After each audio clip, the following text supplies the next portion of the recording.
one.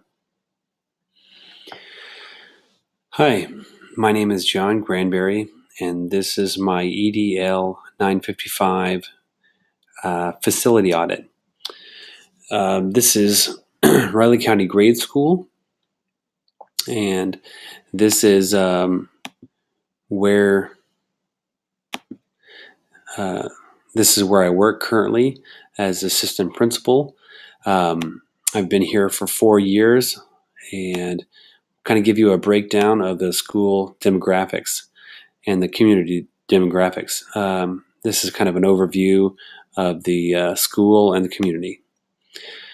So we have a population of 994 in 2014. 100% of it is rural. We're a little small town out in northeast Kansas. Median resident age is 32 years old, 51% males, 48% females. We have a median household income of $57,000, which is up quite a bit from $32,000 in 2000. And our median house or condo value is $113,000, which is about $13,000 lower than the state of Kansas average. School demographics, we're at 13.9 to 1 student to teacher ratio. This kind of gives you a breakdown of our enrollment.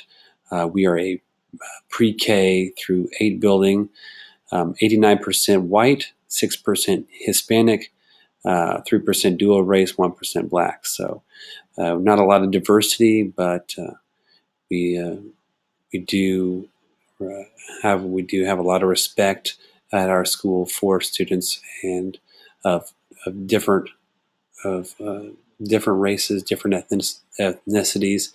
We have 9% students eligible for free lunches and 17% eligible for reduced lunches. So 53% males, 46% female, trending increase in males over the last couple of years. Economically disadvantaged, we hover right around 35%. So for the last 4 or 5 years, that's where we've been. Students with disabilities were down a little bit from where we usually are. We're usually right around 20%. Right now we're at 17%. So it kind of gives you who we are as, basics. Facilities picture walk. I'm going to take you kind of through the school and give you an idea. This is the original building built in 1929. Then we have a 19 addition that was built in 1981 right here, including this gymnasium. We have another addition that was built in 1990, and this addition right here was built in 1997. These 4 classrooms right here. There was an older facility at one time that was out here in this field that was demolished, and this annex was built in 1957. So once the school kind of wrapped around, then we connected it all up into there. We have 3 modular units. This one was put in first, which is now the art room. This one was added second, which is Head Start in 2nd grade. This one down here was added last, the year before last, which is our daycare facility. So this playground was renovated 10 years ago, a $400,000 playground renovation. This was added shortly after for the daycare facility. This building right here is an old home that was given to the district that is now the district office. So as you walk in our front entrance, it's pretty dark and it doesn't look very welcoming and has very little security. If you look off to the right, you'll notice there is the Head Start modular and the 2nd grade. So when you walk up to the front door, you're going to notice that you'll see this AI phone right here, which limits access to the building. So when you walk up, you're going to push the button. We can see you and you can talk to us, but you can't. They can't see us. So we also have a little a locking system here that limits access to the building. You can still use your standard key to get in the front door, but we now have access to limit who we want to have come in and go out of our building. So what we have is once you come in, you're going to see a little sign that says the office is this way. So it's very secure. Once you get through the front entrance, if someone were to let you in, you can pretty much go wherever you wanted, and we wouldn't know. So you're going to turn to the right, and then you're going to make your way to the office right in here, where we have two secretaries, and principal in the back corner, and an assistant principal, which is me up here in the front, and then a nurse.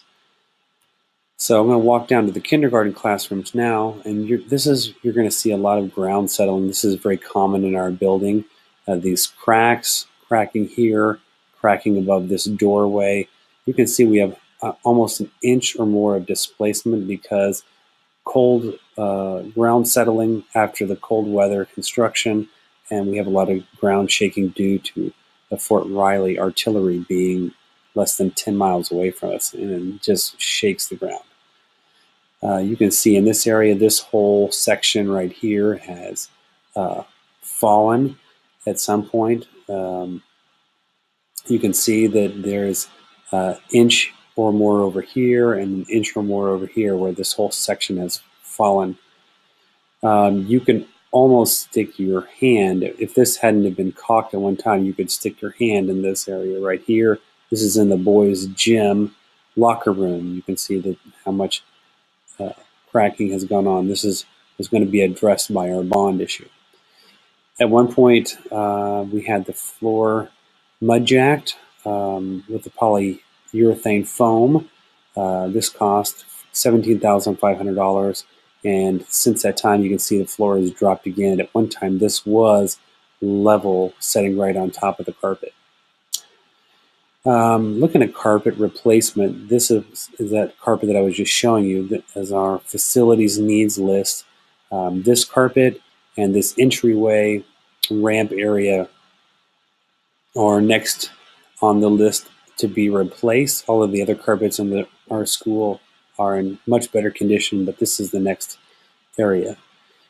This is a big concern for us, is our ceiling grid and our ceiling tiles. We have a lot of staining from old roof leaks, and you can see how weathered and yellowing this ceiling grid has become, and it really makes our school look dingy and dirty. So we're hoping the bid to get this painted, which would save a lot of time and be considerably less expensive than having all the ceiling tiles replaced, was right at $2,500 just to have the hallways done, let alone the rest of the school. So not a bad price to get that done. Bathroom maintenance and renovation is refurbishing is on our list of things that we need to get done.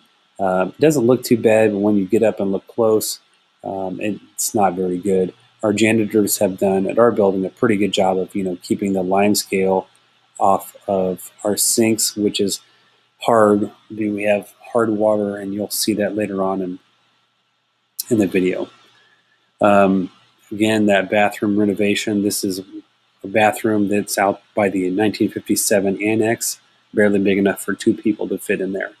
So you can see the lime scale here build up on the little water heater. We're looking at making this an ADA accessible bathroom right now. The bid is right around $6,700 to remove this toilet, pull these stalls out, and give us a 5-foot turning radius to make this would be our only ADA accessible bathroom. We do have a student who's in a wheelchair, and it would be great for him. This is some deferred maintenance of boys' bathroom. Actually, not boys' locker room that needs to be taken care of. It really looks bad. This is one thing that we are really proud of, is our new gym floor. This was a $23,000 fix that was done 2 summers ago. It's very nice compared to the old floor, and it's very safe for our kids to be on. We have some drainage issues here in our middle courtyard as we're walking through the school, and I'll come back and explain the rest here in just a minute.